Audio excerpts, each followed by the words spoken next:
Hello everyone, I'm TC Robinson, a Welsh comic artist and writer who recently graduated Leeds Arts. If you've seen the first episode of this portfolio review that went into my first project, what we're actually going to look at now is my second semester project. So this one had comic pieces as well as conceptual art design. So let's go over that quickly. I said a lot of fluff in the first episode, so I'm not going to repeat any of it. Let's get straight into it. So this project was actually to create 4 comic pages based on a script by James Lawrence, who was one of the lecturers but also a decently big name in the comic community here in Leeds. His story was called Yas Queen, if I can remember correctly. I have ended up actually publishing it, or will be publishing it in December of this year in an anthology called Infernum, but we can definitely go over that another time. So I don't have the script here, but pretty much what it was: scientist deals with bugs, containment breach, is infected, becomes a bug himself. So it was a mixture of character design, environment design, creature design, and then actually creating comic pages for this. There was a bunch of comic stories that we could have chosen. I just chose this one as it more closely suited my horror mindset.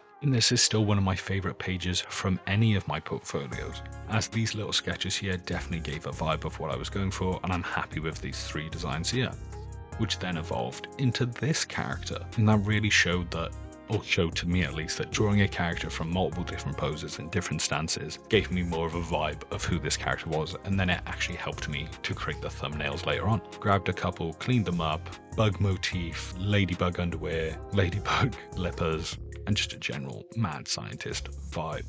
This is probably too much information to put on a portfolio page, because the design should be the thing that's on the portfolio that's actually pushing the story, not your writing. And just in case I didn't mention it or you haven't seen the first episode, I went to Leeds Arts University studying comic and concept art design. So in this series, I'm just going to be looking over my portfolio, exploring what I've gotten better at, maybe what I've gotten worse at, who knows, and giving some advice to people who want to go into this sort of course. After this character design, went on to creature design, just looked at a couple of bugs. Probably not best to draw and create a mood board that is barely annotated and has such a variety. Usually stuff needs a theme or further exploration.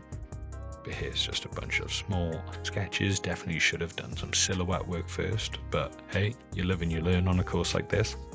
Go, a couple of creature designs of what I was going for. Definitely had such a varied array of what I was going for. I clearly didn't know what I needed for the story, but hey, I eventually came out with a design that I like at least. Something that was nitpicked quite a lot was not thinking about the anatomy of a creature, which I can definitely see that when I think about creature design, I never think about the anatomy beyond that, unlike when I draw proportions of a person. So definitely think about that when you start doing creature design.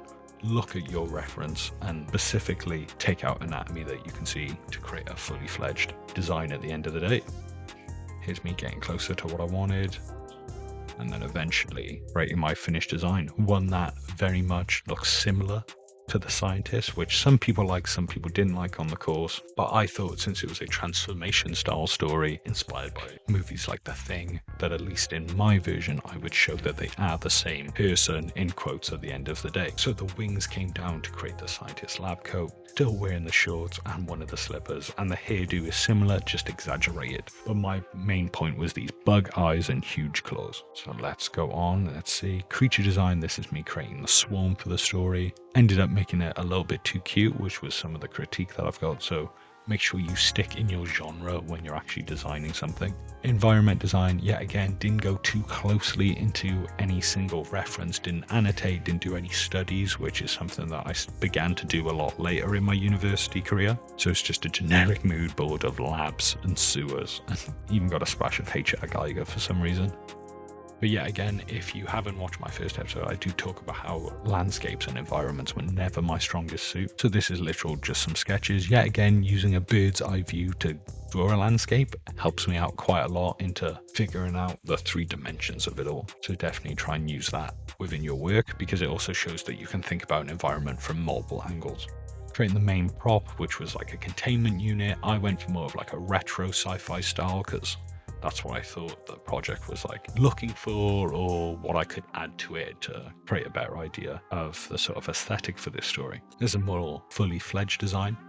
Definitely not happy with it, especially compared to some of my peers and their environment design stuff. Hopefully this is something I can work upon in the future, and I definitely know how I would have a better luck now. It would have definitely been using 3D models and more research, and definitely drawing characters within the scene.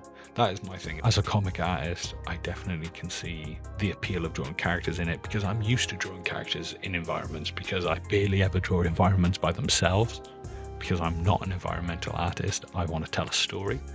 And I think that's what is missing in some of this. Putting a character in it would have really helped me with scale, with storytelling, and sort of the environment spacing as well. Let's go on. Yeah, again, just more evolution, thinking about some of the panels, some of the props that can go in here, specifically looking at the script and seeing what is needed from me in that. Here is, let me check, literally the exact same sketch, but with more detail and props put in.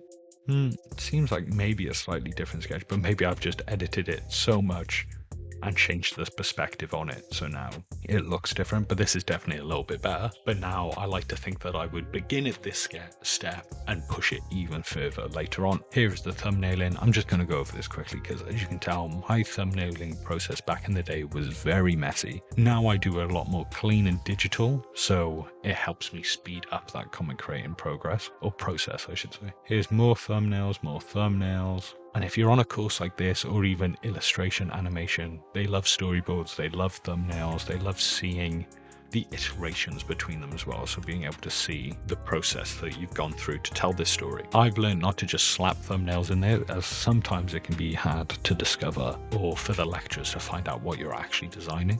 So maybe put a script in there, maybe put some story notes so they actually know what you're meant to be drawing in each of these shots.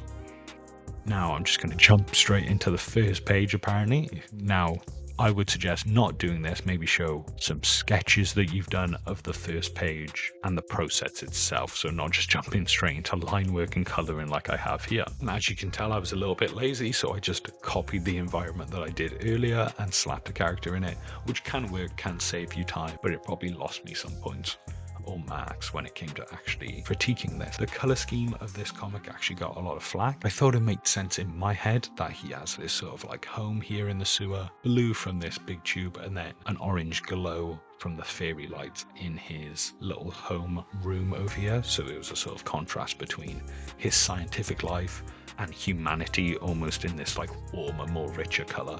So the story is about him choosing one or the other. I did put that in the viz dev, but some lecturers either don't read it or they look at it more from a audience perspective where they wouldn't have that information. So it's up to the audience to read into the symbolism, and perhaps it just wasn't reaching what I should have. Did some test coloring. It's always good to show if you do something and then decide to remove it. Don't just show the final product.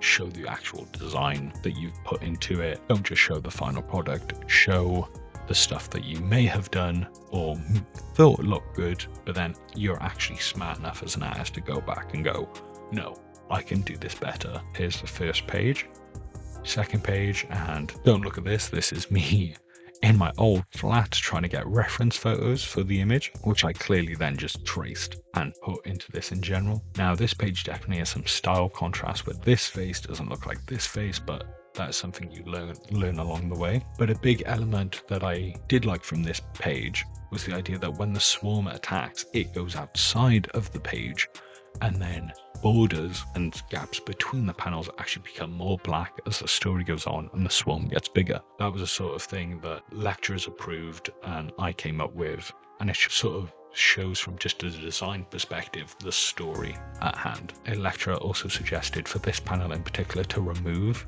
the outside panel, which it definitely worked, as otherwise it would have just been panel over and over again. But this breaks out of that and then leads on directly onto this page. And I really like shots like this, which show just a subtle movement of a character, and it sort of adds to that atmosphere.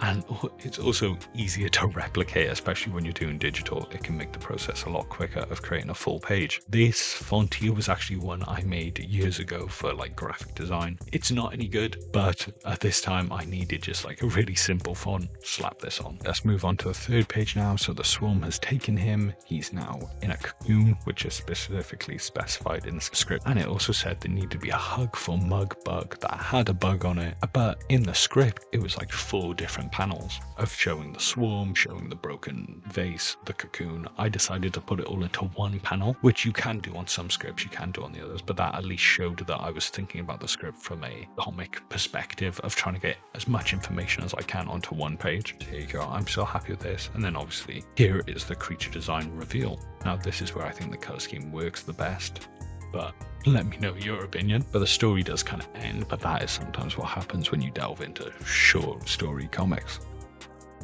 And there you go, there is the finished project. Yes Queen was the original name, but if you stick around on this channel and or on my website tcrobin.com, you will see Infernum issue 2, which is a horror anthology that I produce once a year with some of my peers. You'll see this comic in there, but it will be renamed to Ugly Bugly, and it will be along with some other stories that I've created, especially from my university projects such as Game Night and other horror stories. So stick around for that. I will also do a third episode, which will be about my third project of first year. So subscribe, like, and I'll smell you later.